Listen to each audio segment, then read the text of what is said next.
Hello my lovely students, this is Vansi. Welcome back to the channel. Now we are going to start with the back exercises of chapter number 2 acid, bases and salt. So chapter 2 की back exercises start करते हैं बच्चे. सबसे पहला question है a solution turn red litmus blue, its pH is likely to be. अगर किसी ने red litmus को blue में convert कर दिया, red से blue में चला गया, B हुआ फाइनल, मतलब किसने किया होगा ये काम? ये काम है किसी बेस का. ठीक है, बेसिस का ही काम होता है जो रेड को ब्लू में कन्वर्ट कर देते हैं. सो कोई बेस है. अब बेस की अगर हम पीएच स्केल की बात करें तो हमने देखा था भाई पीएच हमारा स्टार्ट हो जाता है 0 से एंड 14 तक चलता है. जितना छोटा नंबर उतना एसिडिक होता है, जितना बड़ा नंबर उतना बेसिक होता है. अब यहाँ पे देख लो 7 हमारा न्यूट्रल होता है इसमें बीच में. 7 से छोटे सारे, ये छोटा है, ये छोटा है, ये छोटा है, ये सारे क्या है? ये सारे हमारे एसिडिक नेचर दिखाएंगे. सो सिर्फ ये 10 है जो बेसिक नेचर दिखाएगा. सो ये हो गया हमारा आंसर. Okay done. चलो नेक्स्ट क्वेश्चन देखते हैं बेटा. नेक्स्ट है a solution react with crushed egg shell to give a gas that turn lime water milky. सबसे पहले तो बच्चे लाइम वाटर को मिल्की कौन करता है? Carbon dioxide gas. तो गैस कौन सी इन्वॉल्व हो रही है? Carbon dioxide. The solution contain, अब कार्बन डाइऑक्साइड तो हमें पता है. दूसरा ये जो हमें एग शेल्स के बारे में बता रखा है बच्चे, एग शेल्स के अंदर हमारे पास कैल्शियम कार्बोनेट होता है. सुना है ना, ये कैल्शियम कार्बोनेट होता है हमारे एग शेल में. अब हमें पता है कैल्शियम कार्बोनेट का किससे रिएक्शन आप कराओगे कि आपको कार्बन डाइऑक्साइड गैस मिले. सो हमने ये पढ़ा था एसिड जब भी कार्बोनेट के साथ रिएक्ट करते हैं तो वो कार्बन डाइऑक्साइड प्रोड्यूस करते हैं. सो इस केस में एसिड देख लो कौन सा है. अगर हम NaCl की बात करें बच्चे तो NaCl क्या है? एक सॉल्ट है, सोडियम क्लोराइड. ठीक है, it is a salt. HCl ये हमारा एसिड है, हाइड्रोक्लोरिक एसिड. नेक्स्ट है LiCl, ये क्या है? Lithium chloride. Again it is a salt. Then potassium chloride, again it is a salt. तो इस पूरे में सिर्फ एक ही एसिड है. So this is going to be our answer, क्योंकि हमने देख लिया भाई कैल्शियम कार्बोनेट जब किसी एसिड के साथ रिएक्ट करेगा तब वो ये हमारी कार्बन डाइऑक्साइड गैस को इवॉल्व करेगा. ठीक है, चलो आगे बढ़ जाते हैं. यहाँ पढ़ लो. X will contain calcium carbonate which on reaction with HCl liberate CO2 gas which turns lime water milky. ठीक है, चलो नेक्स्ट पढ़ते हैं. थर्ड है हमारा 10 ml of a solution of NaOH. NaOH क्या होता है बच्चे? सोडियम हाइड्रोक्साइड बेस होता है. Is found to be completely neutralized by 8 ml of the given solution of HCl. So 10 ml का बेस था हमारे पास. बेस कौन सा? NaOH. इसमें हमने 8 ml का HCl, मतलब एक एसिड जो है वो इसमें जब हमने डाला तो ये न्यूट्रल, हमें पता है बेस और एसिड जब रिएक्ट करते हैं वो न्यूट्रल कर देते हैं एक दूसरे को. सो इतना ऐड होने के बाद हमें न्यूट्रल रिएक्शन मिला, मतलब न्यूट्रल हो गया वो. इफ वी टेक 20 ml, अब वो कह रहे हैं इसी बेस का 10 की जगह अगर 20 ml हमने ले लिया, सो of the same solution of NaOH the amount of HCl solution जितना पहले लिया था कितना होगा रिक्वायर्ड टू न्यूट्रलाइजेस. अब जो पहले हमने एसिड लिया था, अब ये 20 ml में कितना एसिड डाले कि न्यूट्रल हो जाए? भाई बहुत सिंपल है. 10 ml में 8 ml डाला. अब जब आपने बेस डबल कर दिया तो एसिड भी तो डबल डालना पड़ेगा. सो दैट मीन्स 8 का डबल क्या हो जाएगा? 8 2 जा 16. तो मतलब 16 ml जो है वो एसिड डलेगा. एक बार फिर से समझो. 10 ml एक बेस लिया हमने, अभी नाम पे नहीं जा रहे हम. 10 ml का बेस लिया, उसमें 8 ml एसिड डाला तो वो न्यूट्रल हो गया. अब वो कह रहे हैं 10 की जगह अगर हम 20 ml ले रहे हैं तो भाई अगर आप बेस डबल कर रहे हो तो एसिड भी तो डबल करना पड़ेगा तभी वो न्यूट्रलाइज होगा. तो सिंपल 10 का 20 किया तो हमने 8 का 16 कर दिया. सो यहाँ पे देख लो ऑप्शन 16 का ID पार्ट है. So this is going to be the answer. ठीक है, चलो आगे बढ़ो बेटा. फोर्थ क्वेश्चन है which one of the following type of medicine is use for treating indigestion. Indigestion का एक और नाम क्या है? क्या बोलते हैं? एसिडिटी होना. एसिडिटी का मतलब है बहुत ज्यादा पेट में एसिड प्रोड्यूस हो गया. अब अगर एसिड प्रोड्यूस हो गया उसको न्यूट्रलाइज करने के लिए कोई बेस वाली मेडिसिन चाहिए होगी. सो यहाँ देखो एंटीबायोटिक. एंटीबायोटिक बच्चे कब लेते हैं? जब कोई बैक्टीरियल इन्फेक्शन होता है तब एंटीबायोटिक्स ली जाती हैं. सो ये नहीं हो सकता. एनाल्जेसिक कब लिया जाता है बच्चे? जब कोई बहुत ज्यादा पेन वाली चीज हो. सो ये भी नहीं होगा, एक तरह का पेन किलर्स हो गई ये. देन है एंटासिड. वैसे तो नाम से ही पता चल जाएगा, एंटासिड हमारा जो होता है वो एसिडिटी को भगाने के लिए होता है, so antacid would be the right option. बाकी बचा एंटीसेप्टिक। एंटीसेप्टिक कब यूज करते हैं? जब कोई इन्फेक्शन वगैरह हो जाता है, हमें कोई चोट वगैरह लग जाती है तो हम उस पर एंटीसेप्टिक लगाते हैं, ठीक है। सो इसमें आंसर हो जाएगा एंटासिड, ठीक है। चल नेक्स्ट बेटा बात करते हैं fifth question, write word equation and then balance equations for the reaction taking place. So यहाँ पे आपको दे रखा है क्या रिएक्शन होगा वो लिखना है, उसको बैलेंस करना है। फर्स्ट चैप्टर पे समझ जाओ, जैसे हमने बैलेंसिंग सीखी थी ना। स्टार्ट करते हैं, सबसे पहले है डाइल्यूट सल्फ्यूरिक एसिड। अब देखो यहाँ पे एक तो आपको नाम पता होने चाहिए, फिर जो सॉल्ट है उसका फॉर्मूला पता होना चाहिए, एक एक करके आराम आराम से चलेंगे। सल्फ्यूरिक एसिड क्या होता है बच्चे? H2SO4, ठीक है। H2SO4 हमारा सल्फ्यूरिक एसिड होता है। सो ये हो गया हमारा एसिड, रिएक्ट्स विद जिंक। अब किसका रिएक्शन किससे करा रहे हैं हम? जिंक से। जिंक हो गया Zn। जिंक क्या है? It is a metal. So ये हमने पढ़ा था ना बेटा कि जब भी हमारा एसिड जो है वो मेटल के साथ रिएक्ट करता है तो एक सॉल्ट बनाता है, साथ में हाइड्रोजन गैस इवॉल्व होती है। सो इस केस में भी यही होगा, एक सॉल्ट बनेगा और साथ में हाइड्रोजन गैस हो गया। अब सॉल्ट कौन सा बनेगा? यहाँ पे है हमारे पास हाइड्रोक्लोरिक, यहाँ पे है हमारे पास सल्फ्यूरिक एसिड और जिंक। सो H2 तो आप देख रहे हो चला ही गया, क्या बचा? जिंक और यहाँ सल्फर। तो कौन सा बन सकता है? जिंक सल्फेट बन सकता है। अब अगर जिंक सल्फेट बनाना है सो ZnSO4। अब दोनों की आपको पता है जो वैलेंसी है वो 2 होती है, तो कोई नंबर कहीं पे भी नहीं आएगा। ZnSO4 हमारा हो गया सॉल्ट, ठीक है। सो ये जब रिएक्शन होगा तो ये। अब इसको अगर बैलेंस करना है तो एक बार देख लो, यहाँ पे हाइड्रोजन के 2 हैं, इधर भी हाइड्रोजन के 2 हैं, इधर SO4, अगेन यहाँ पे भी SO4 है, इधर जिंक का 1 है, इधर भी जिंक का 1 है, मतलब ये ऑलरेडी बैलेंस्ड इक्वेशन है। सेकेंड इक्वेशन पे आ जाते हैं बेटा, dilute hydrochloric acid. Hydrochloric acid मतलब HCl। सो रिएक्ट कर रहा है with magnesium ribbon, Mg। Magnesium हमारा Mg होता है। अगेन सेम चीज, एसिड है बच्चे, एसिड हमारा रिएक्ट कर रहा है एक मेटल के साथ, मैग्नीशियम मेटल है ना। सो एसिड जब मेटल के साथ रिएक्ट करेगा क्या मिलना चाहिए हमें? एक सॉल्ट मिलेगा, साथ में क्या मिलेगा? Hydrogen gas. सो इस केस में भी एक तो हाइड्रोजन गैस इवॉल्व होगी एंड साथ में सॉल्ट क्या बनेगा? H तो चला गया, मैग्नीशियम और क्लोराइड, तो मैग्नीशियम क्लोराइड बनेगा। अब इसका फॉर्मूला क्या होता है देखो, MgCl। अब अगर हम वैलेंसीज की बात करें, मैग्नीशियम की वैलेंसी 2 है, इसकी वैलेंसी Cl के साथ आ जाएगी, और Cl की वैलेंसी क्या है बच्चे? 1, तो इसकी मैग्नीशियम के साथ आ गई। सो ये हमारे पास आ गया MgCl2। थोड़ा सा यहाँ पे स्पेस बना लेते हैं, ये आ गया हमारे पास MgCl2 और साथ में हाइड्रोजन। चलो अब बैलेंसिंग देख लो, यहाँ पे हाइड्रोजन का 1 है, इधर बच्चे हाइड्रोजन के 2 है, सो आगे 2 लगा देंगे। पता है जब भी बैलेंसिंग करते हैं हम आगे लगा सकते हैं, नीचे नहीं लगा सकते। सो यहाँ पे हमने 2 लगा दिया। आप चेक करो, यहाँ पे क्लोरीन 2 है, इधर भी क्लोरीन 2 है, इधर मैग्नीशियम 1 है, इधर भी मैग्नीशियम 1 है। So now it is a balance equation. सिर्फ ये 2 लगाने से हमारी इक्वेशन बैलेंस हो गई, ठीक है। चलो आगे बढ़ जाते हैं बच्चे, सी पार्ट देखो, dilute sulphuric acid react with aluminium powder. अब देखो कौन रिएक्शन कर रहा है? डाइल्यूट सल्फ्यूरिक एसिड, मतलब अगेन हमारा H2SO4 का रिएक्शन हो रहा है किसके साथ बच्चे? एल्यूमिनियम के साथ। अगेन सेम चीज, एक मेटल है और एक एसिड है, एसिड मेटल के साथ करेगा। सो एक तो हमें एक सॉल्ट मिलेगा, साथ में हाइड्रोजन गैस। सॉल्ट कौन सा मिलेगा? Al और SO4, मतलब एल्यूमिनियम सल्फेट। बनाते हैं जरा इसका फॉर्मूला। एल्यूमिनियम की वैलेंसी कितनी पड़ी थी? 3 होती है, तो यहाँ पे 3 लग गया इसके साथ। सल्फ्यूरिक वाले की वैलेंसी कितनी पड़ी थी बच्चे? 2 पड़ी थी, तो यहाँ पे 2 आ गया। सो देयरफॉर Al2SO4 और साथ में 3, ठीक है। बैलेंसिंग देखो इसकी ध्यान से, यहाँ पे हाइड्रोजन 2 है, उधर भी हाइड्रोजन 2 है, ठीक है। यहाँ पे SO4 है, इधर भाई SO4 के साथ 3 भी है, तो यहाँ पे भी हमें आगे 3 लगाना पड़ेगा। तो अभी SO4, यहाँ पे भी 4, यहाँ पे 4 के साथ में 3 भी, इधर भी 4 के साथ 3 भी, ठीक है, बराबर हो गया। एल्यूमिनियम इधर 2 है, यहाँ पे भी 2 बनाना पड़ेगा। अब एक बार फिर से चेक कर लो, क्योंकि हाइड्रोजन भी चेंज हो गया ना हमारा, शुरू से चेक कर रहे हैं। यहाँ पे हाइड्रोजन के कितने हैं बेटा?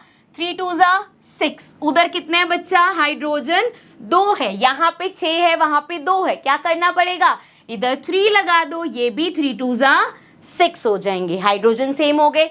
SO यहाँ पे 4 3 12 समझ लो, इधर देखो 4 3 12, SO4 सेम हो गया हमारा। देन एल्यूमिनियम इधर भी 2 है, इधर भी 2 है, हो गया बैलेंस इक्वेशन। बस एक्स्ट्रा चीज रब कर देते हैं एंड चलते हैं अपने लास्ट वाले पे। So we have dilute hydrochloric acid react with iron filing. अब कौन रिएक्शन कर रहा है? HCl हमारा रिएक्ट कर रहा है Fe के साथ, मतलब आयरन के साथ। तो क्या होगा बच्चे? अगेन एक मेटल एसिड के साथ रिएक्ट कर रहा है तो आपको हाइड्रोजन गैस तो मिलेगी ही साथ में। अब थोड़ा सा समझने वाला है, हमारा आयरन और क्लोरीन जब हम लेते हैं, देखो FeCl ये हो गया। आयरन क्लोरीन की वैलेंसी तो 1 है तो Fe के साथ तो 1 ही रहेगा। जब हम आयरन की बात करते हैं तो इसकी हमने 2 वैलेंसी पढ़ी है कि 2 भी होती है 3 भी होती है। अगर इसकी वैलेंसी 2 है तो ये FeCl2 बन जाएगा, अदरवाइज FeCl3 बन जाएगा। यूजली जब भी ये 3 होता है तो हमें दे रखा होगा कि ये 3 वाला है, लेकिन क्योंकि इसमें ऐसा कुछ भी मेंशन नहीं है तो मैं आपको दोनों तरीके से करके दिखा रही हूँ। अगर हम सॉल्ट लेते हैं वैसे आप FeCl2 ही लेना, ठीक है। अगर आपके पास ऑप्शन है आप सिर्फ एक ही लो, लेकिन अगर आपको लग रहा है नहीं नहीं यार मैंने तो वो लिया था, तो मैं आपको दोनों तरीके से बता रही हूँ। सो अगर हम ये लेते हैं, बैलेंसिंग देखो जरा, यहाँ पे हाइड्रोजन 1, यहाँ पे हाइड्रोजन 2, 2 लगा दो, इधर क्लोरीन 2, इधर भी क्लोरीन 2, इधर Fe1, इधर भी Fe1, हो गई बैलेंस। अब अगर हम दूसरा लेते हैं बच्चे, मतलब HCl प्लस Fe, हम कह रहे हैं भाई FeCl3 आएगा प्लस H2 तो है ही हमारे पास। सो इसकी बैलेंसिंग देख लो, यहाँ पे हाइड्रोजन 1 बच्चे, इधर हाइड्रोजन 2, 2 लगा दो, यहाँ पे Cl2, यहाँ पे Cl3 है। हमने देखा था जब भी 3 और 2 वाला सीन होगा तो हम उसको 6 बना देते हैं, तो यहाँ पे 6 बनाने के लिए इधर 2 लगा देंगे, 3 2 6 एंड इधर तो हमें पूरा 6 लगाना ही पड़ेगा। सो ये हो गया 6, ठीक है। अब यहाँ पे भी क्लोरीन 6 हो गया, यहाँ पे भी 3 2 6 हो गया, इधर Fe1 है, इधर Fe2 है, सो यहाँ पे भी 2 लगा दो। अब हाइड्रोजन भी चेंज हो गया, इधर हाइड्रोजन 6 है, इधर हाइड्रोजन 2 है, सो कोई बात नहीं, यहाँ 3 लगा दो, ये भी 3 2 6 हो गया। अब हमारी ये बैलेंस इक्वेशन है। सो मैंने आपको दोनों करा के दिखा दिए।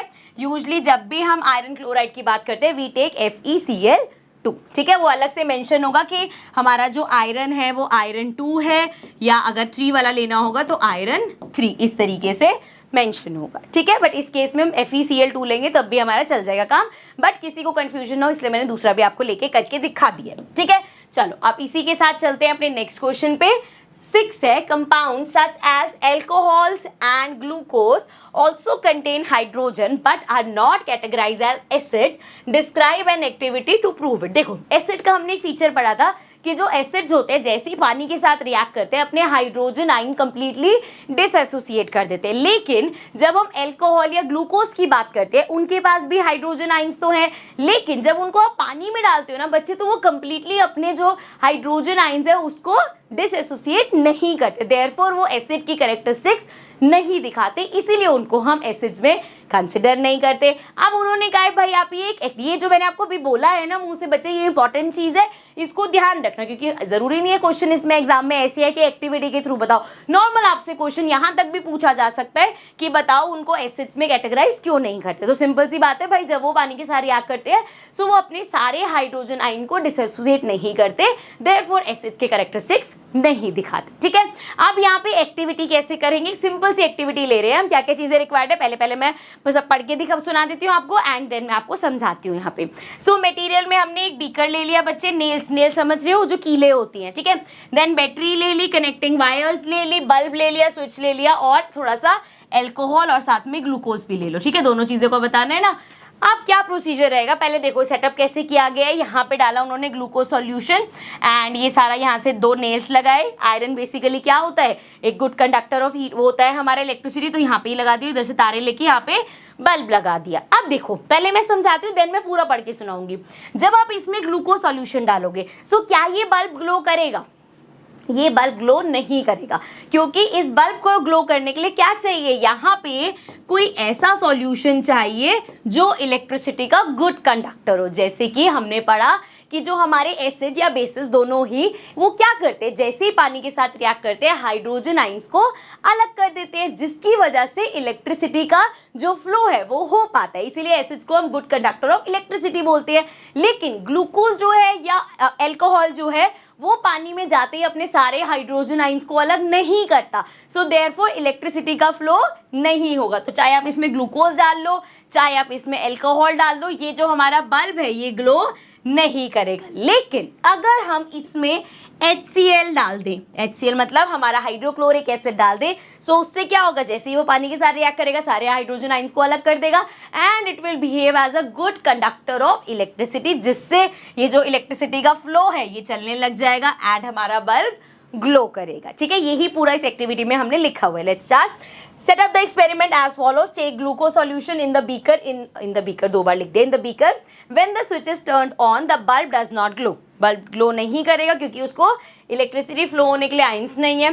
टेक इथेल या alcohol in place of glucose solution but bulb does not. अब हमने ग्लूकोज की जगह अल्कोहल ले लिया तब भी नहीं ग्लो हुआ। Now take HCl in place of alcohol, now the bulb will glow. अब देखा हमने जब HCl डाला तो बल्ब ग्लो किया। अब जो मैं एक्सप्लेनेशन पढ़ रही हूँ ध्यान से समझना, सुना चुकी हूँ मैं, बोल चुकी हूँ, एक बार पढ़ के बता रही हूँ कि किस तरीके से हम लिखते हैं। सो HCl disassociates into H plus and Cl ions. These ions conduct electricity in the solution resulting in the glowing of bulb. तो जैसे ही उसने अपने हाइड्रोजन आइंस अलग करे तो बल्ब ग्लो कर पाया क्योंकि वो एक गुड कंडक्टर हो। बेसिकली आइंस की हेल्प से वो कंडक्टिविटी पूरी चल पड़ी इलेक्ट्रिसिटी की। On the other hand the glucose solution does not disassociate into ions, therefore it does not conduct electricity. From this activity it can be concluded that all acids contain hydrogen but not all compounds containing hydrogen are acid. क्या मतलब हुआ बच्चे इसका, कि जितने भी acids है उसमें हाइड्रोजन है, लेकिन इसका मतलब ये नहीं है कि जितने भी दुनिया में कंपाउंड्स है जिसमें हाइड्रोजन होगा वो सब एसिड्स हो गए। ठीक है, एसिड्स में हाइड्रोजन है लेकिन मेन काम क्या है कि पानी में जाते ही वो अपने हाइड्रोजन आइंस को अलग कर देता है, लेकिन सब कंपाउंड्स जिनके पास हाइड्रोजन है वो ऐसा नहीं करते। देयरफॉर सारे कंपाउंड्स जिनके पास हाइड्रोजन है वो एसिड्स में कंसिडर नहीं होंगे। ठीक है बच्चे, that is why though alcohol and glucose contain hydrogen they are not categorized as acid. So इनमें हाइड्रोजन होने के बावजूद इनको हम एसिड्स नहीं बोलते। ठीक है बच्चे, क्लियर है? चलो आगे बढ़ जाते हैं। 7th क्वेश्चन है, why does distilled water not conduct electricity whereas acid rain water डस।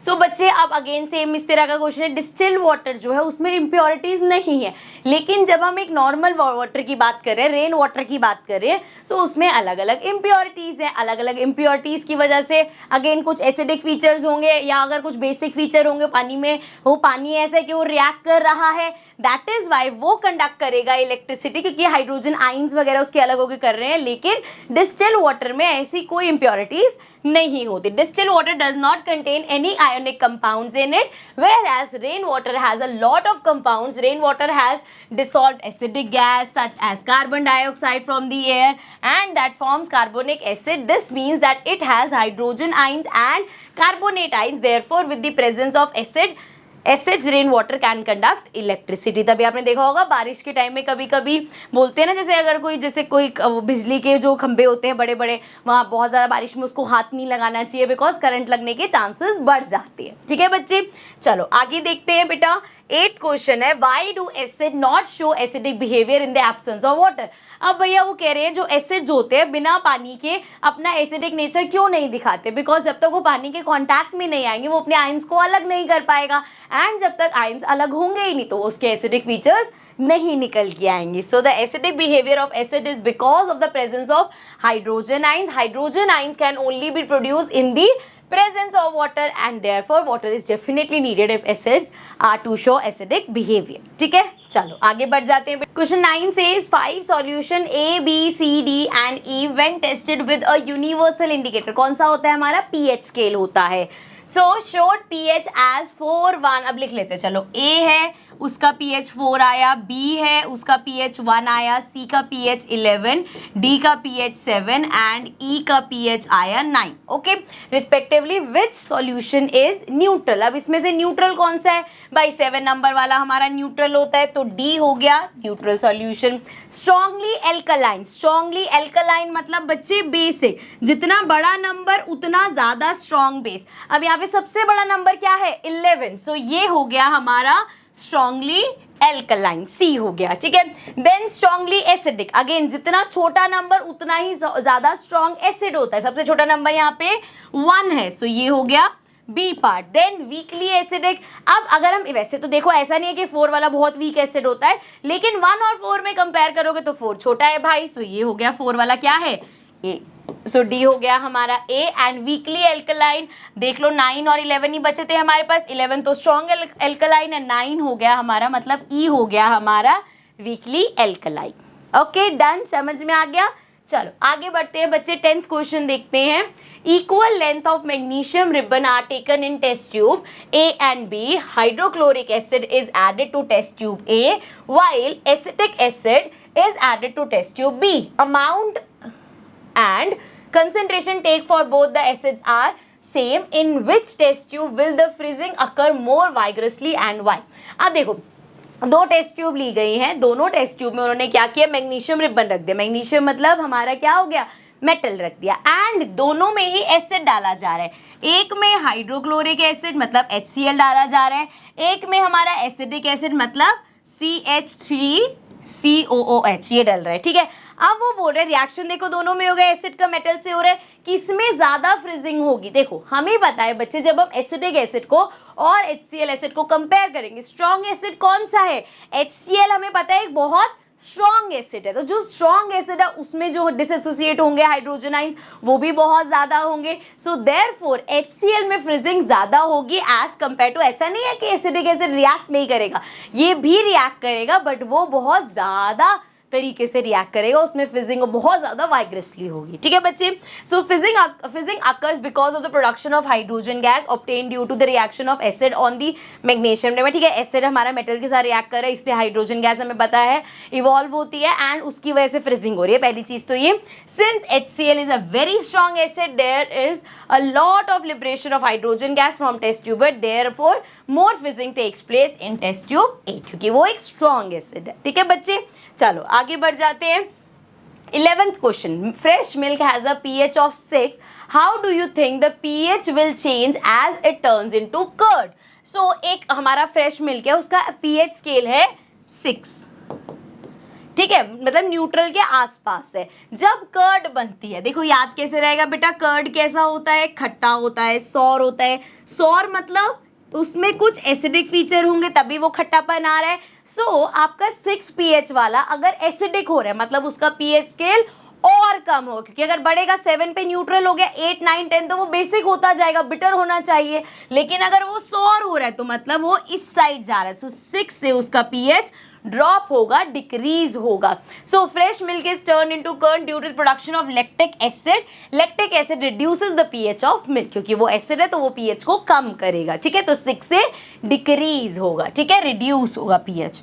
चलो नेक्स्ट क्वेश्चन देखते हैं बच्चे, 12th क्वेश्चन है, a milk man adds a very small amount of baking soda to fresh milk. अब जो milk man है ना, जो हमारे घरों में दूध दे के जाते हैं, वो क्या कर रहे हैं, फ्रेश मिल्क में थोड़ा सा उसमें क्या ऐड कर रहे हैं, बेस से बेकिंग सोडा। बेकिंग सोडा क्यों बेटा, क्योंकि वो बेस होता है, नेचर में बेसिक है। अदरवाइज अगर वो पहले तो क्यों कर रहे हैं ऐसा, अगर वो ऐसा नहीं करेंगे तो विद टाइम वो दूध क्या होता जाएगा, अगर बहुत ज्यादा, क्योंकि उसमें लैक्टिक एसिड तो प्रोड्यूस हो गई, तो वो खट्टा होता जाएगा। इससे पहले कि वो लोगों तक पहुंचे वो दूध जो है वो खराब हो जाएगा, क्योंकि जब उसमें लैक्टिक एसिड प्रोड्यूस होना स्टार्ट हो जाएगा तो वो खट्टा होना स्टार्ट हो जाएगा, ठीक है। So why does he shift the pH of the fresh milk from 6 to slightly alkaline, मतलब क्या करा उसने, जब बेस ऐड कर रहे हो किसी चीज में, आप बेस ऐड कर रहे हो तो आप उसका पीएच बढ़ा रहे हो, मतलब एल्कलाइन कर रहे हो। क्यों उसने ऐसा किया, a milkman shift the pH of fresh milk from 6 to slightly alkaline to prevent the milk from turning into curd. भाई डिलीवरी होने से पहले मिल्क कभी डिलीवर किया नहीं है, पहले जी उसकी दही बन के हो रही है, ऐसा तो नहीं हो सकता ना।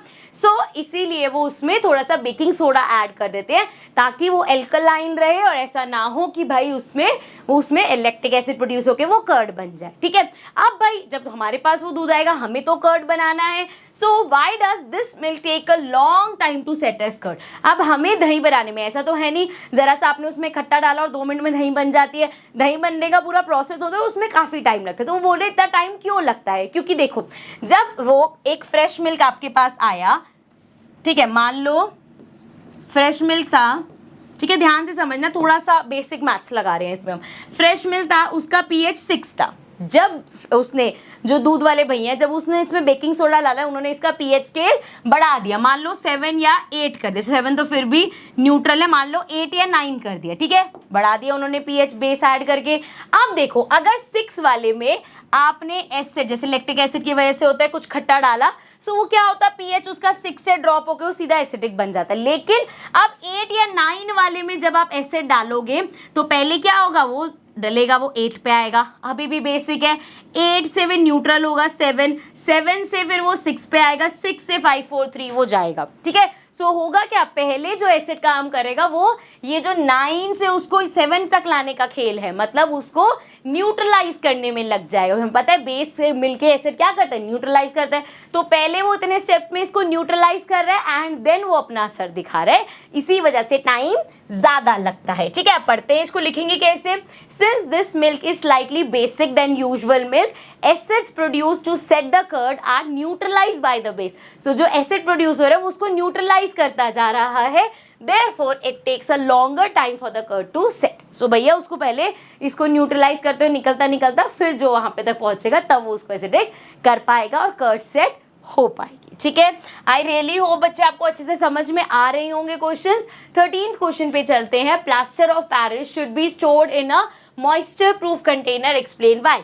अब वो कह रहे हैं जो हमारा पीओपी होता है उसको हमेशा किसी ऐसी चीज में स्टोर करके रखते हैं कि वो पानी के कांटेक्ट में ना आए या एयर में भी जो मॉइस्चर है उसके कांटेक्ट में ना आए। ऐसा क्यों, क्योंकि हमें पता है जब भी पीओपी वाटर के साथ या मॉइस्चर के साथ रिएक्ट करेगा वो जिप्सम में कन्वर्ट हो जाता है। पीओपी बनता कैसे है, जिप्सम को जब हम हीट करते हैं तो हमें पीओपी मिलता है एंड पीओपी में अगर दोबारा से पानी डाल दोगे तो वो जिप्सम बन जाता है। इसीलिए वो उसको ऐसे रखेंगे क्योंकि वो क्या करेगा, आउटसाइड एटमॉस्फेयर से पानी एब्जॉर्ब करता रहेगा एंड वो क्या बन जाएगा, जिप्सम बन जाएगा। The plaster of Paris should be stored in a moisture proof container as it absorb water from moisture and turn into hard substance gypsum. तो वो जिप्सम में कन्वर्ट हो जाएगा उससे, इसीलिए उसको मॉइस्चर प्रूफ जगह पे रखा जाता है। नेक्स्ट क्वेश्चन है बेटा हमारे पास, what is a neutralisation reaction, give 2 example. क्या होता है भाई न्यूट्रलाइजेशन रिएक्शन, जब हमारा एक एसिड जो है वो बेस के साथ रिएक्ट करता है एंड एक सॉल्ट प्रोड्यूस करता है, पानी प्रोड्यूस करता है, उस रिएक्शन को हम न्यूट्रलाइजेशन रिएक्शन बोलते हैं। So a reaction in which an acid and base react with each other to give salt and water is termed as neutralisation reaction. Example बहुत सारे हो सकते हैं, यहाँ पे देख लो, एक बेस ने एसिड के साथ रिएक्ट किया, सॉल्ट बना, वाटर बना, ठीक है, ये 2 नीचे आएगा, यहाँ पे भी 2 नीचे आएगा, यहाँ पे अगेन ये सारे देख लेना यार, ये सब नीचे वाले हैं। सो यहाँ पे अगेन एक हमारा जो है क्या है, एसिड है, उसने रिएक्ट किया बेस के साथ तो एक सॉल्ट मिला और साथ में पानी मिला। तो ऐसे आप बहुत सारे खुद अपनी मर्जी से एग्जांपल्स देख सकते हो किसी भी एसिड और बेस के रिएक्शन का, ठीक है। नेक्स्ट लास्ट क्वेश्चन है, give 2 important uses of washing soda and baking soda. तो हमने बहुत सारे यूजेस करे थे, आप कोई भी 2 यहाँ पे लिख सकते हो, पढ़ देती हूँ मैं। जैसे अगर वॉशिंग सोडा की बात करें तो वो हमारा ग्लास इंडस्ट्री में यूज होता है, सोप इंडस्ट्री में यूज होता है और पेपर इंडस्ट्री में यूज होता है। Similarly it is permanent hardness, पानी की परमानेंट हार्डनेस को रिमूव करने के लिए यूज करते हैं वॉशिंग सोडा को। बेकिंग सोडा की बात करें तो वो हमारा बेकिंग पाउडर बनाने में हेल्प करता है, जिससे हम अपने घर पे जो कुकिंग वगैरह, केक्स वगैरह बनाते हैं, ढोकला वगैरह बनाते हैं, सो इसकी हेल्प से मतलब बनाते हैं। सो बेकिंग सोडा हेल्प करता है बेकिंग पाउडर बनाने में एंड ऑल्सो सोडा ऐसे फायर एक्सटिंग्विशर्स भी इस बेकिंग सोडा की हेल्प से बनते हैं। इसके अलावा भी जो आपके पास यूजेस है आप कोई भी लिख सकते हो, ठीक है। चलो, so this was the last question. इसी के साथ हमारा chapter acid basis and salt complete होता है। आई होप आपने कंप्लीट चैप्टर वाली वीडियो देख ली होगी, सारे डाउट्स आपके क्लियर हो जाएंगे। इसके अलावा आपने इंडेक्स क्वेश्चन और बैक एक्सरसाइज अच्छे से, इसके बाद आपकी एनसीईआरटी की प्रिपरेशन हो गई होगी, ठीक है। सो विद दिस चैप्टर को रैप अप करते हैं। Now will start with the next chapter but in the next section of course. So I will see you all in the next video. Till then take care and bye.